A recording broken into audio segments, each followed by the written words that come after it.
Est-ce que vous avez des nouvelles de Nicolas Sarkozy?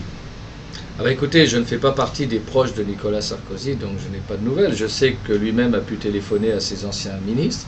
J'ai vu dans la presse que certains de ses plus proches s'organisaient dans une association dite des amis de Nicolas Sarkozy. Bah écoutez, pourquoi pas, hein.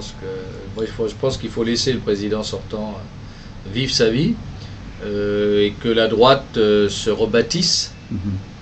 Elle n'en prend pas le bon chemin a priori, puisqu'on n'attend même pas les élections législatives pour déjà faire acte de candidature à des postes qui ne sont pas encore ouverts.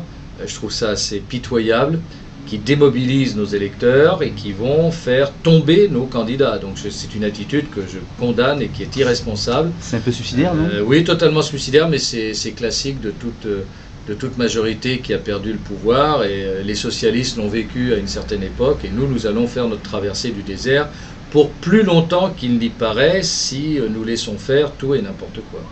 Donc ici, la droite est quand même bien présente, hein, sur le département, voire la région, bien que quand même la région soit à gauche. Et oui, donc c'est assez étonnant quand même dans des villes, voilà. Cette droite populaire, d'abord, qui l'a créée? Qui est le chef de file de cette droite populaire? Bon, vous savez, c'est une création vraiment collective. C'est une idée qui nous est venue ensemble, entre Thierry Mariani et moi-même, et puis d'autres à qui on en a parlé. Donc un jour de juillet 2010, on a décidé de mettre nos énergies individuelles ensemble, et à la condition qu'il n'y aurait pas de chef et pas de sous-chef, comme ça il n'y aurait pas de petit chef non plus. Et donc on a fonctionné avec des individualités qui parfois se télescopent un peu, mais qui sont dans une même logique idéologique.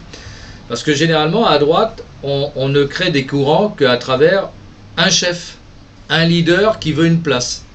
Et nous, c'est exactement l'inverse. On est de vrais gauchistes, de vrais anarchistes. C'est collégial. C'est-à-dire que nous, on est dans la collégialité, et c'est pour ça que moi j'ai tenu au mot collectif, sur le modèle un peu du rugby. Et le rugby, si vous n'êtes pas collectif, vous ne gagnez pas. Mais en même temps, les individualités s'expriment. Donc, voilà, la droite populaire, c'est ça, c'est Thierry Mariani, c'est moi-même, c'est Philippe Meunier, Jean-Paul Garot, Jacques Miard, Christian Van Est, et d'autres. Donc chacun son tour, on apparaît sous les feux de l'actualité. Bon, il n'y a pas de sigle, il n'y a pas de... on a travaillé sur un sigle, mais par respect de notre parti, l'UMP, nous n'avons pas voulu l'afficher pour ne pas créer le désordre.